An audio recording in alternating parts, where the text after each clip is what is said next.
Mika, bonsoir. Bonsoir. Alexandre Desilets. Oui, troisième album. Troisième album, déjà. Et probablement son meilleur, je dirais. Alexandre Desilets, c'est un auteur, compositeur, interprète originaire de Aylmer, qui nous a été révélé en 2006 parce qu'il avait gagné le Festival international de la chanson de Granby. Mais là, le 11 février, sort cet album, je le répète, qui est son meilleur selon moi. Ça s'appelle Fancy Ghetto. Je suis pas assez beau pour que tu m'aimes, ne trouve pas les mots.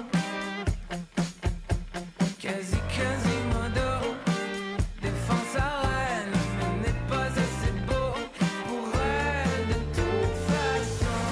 Le dernier discours, l'annonce d'un crime parfait, le plus grand des coups qu'on avait jamais fait. Vous auriez vu le magot, on avait tout ramassé, du papier, des lingots qui brillent à tout faire sauter. Le truc avec Alexandre Desilets, c'est qu'il a une voix spectaculaire, impressionnante, vraiment hors du commun. Et sur ses premiers albums, on était toujours en apesanteur avec lui, on planait, il y avait des musiques aériennes. Mais là, cette fois-ci, il est un peu tanné de ça, puis il veut redescendre sur Terre, s'enraciner et nous faire danser. Et c'est ce qui est fantastique avec cet album, Fancy Ghetto. Il nous fait danser, c'est groovy, très pop. Et vous voulez que je vous demande qui a réalisé? J'ai aucune idée. Qui a réalisé parce que c'est important. C'est François Lafontaine, qui est claviériste de Carquois. Donc déjà, dans Carquois, on sait que Louis-Jean Cormier a énormément de talent et qu'il peut réaliser les albums des autres. Et François Lafontaine... Il peut faire de la télé aussi. Et François Lafontaine, c'est le nouveau réalisateur à surveiller. C'est lui qui réalise en ce moment même, ici à Montréal, le disque d'Arthur H., le fils de Jacques Higelin.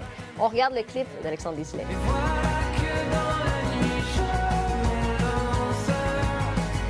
Quand j'ai mis feu au clair de lune, on était déjà des milliers. Dans les rues, à défier les étoiles. Donc, il faut patienter jusqu'au 11 février. C'est pas la semaine prochaine, c'est dans 2 semaines. Ça s'en vient. Ça s'en vient. Il y aura les Olympiques pour vous faire patienter Oui. tout ça. Post-mortem, Oui. c'est assez particulier. L'album sort et c'est le fils de Gérard Depardieu. Oui, c'est un album posthume. Posthume, il est décédé. Il est décédé. Expliquez-nous. Ben, c'est pas un truc mercantile où on a essayé de faire une pièce rapide, si vous me permettez l'expression. Il paraît que c'était le grand projet de sa vie, que c'est un musicien d'abord, avant d'être un acteur, que j'aimais beaucoup d'ailleurs en tant qu'acteur. Et là, c'est sa sœur, Julie Depardieu, qui a vraiment porté le projet à bout de bras. Il avait enregistré des maquettes 1 an avant de mourir. Et après, ben, elle a recruté les bonnes personnes pour finir l'album, pour l'achever. Vie dramatique. Ah, oui, vraiment. Oh, une amputation, toutes sortes exactement, de trucs. Et donc, c'est un écorché. Oui. C'est un écorché vif, ça paraît dans les textes, mais il a une belle plume. Je sais que vous aimez les beaux textes. Il dit tout, il est très impudique. Je mets les voiles pour ne pas en mettre à l'amour. Voilà, c'est fait, vaille que vaille.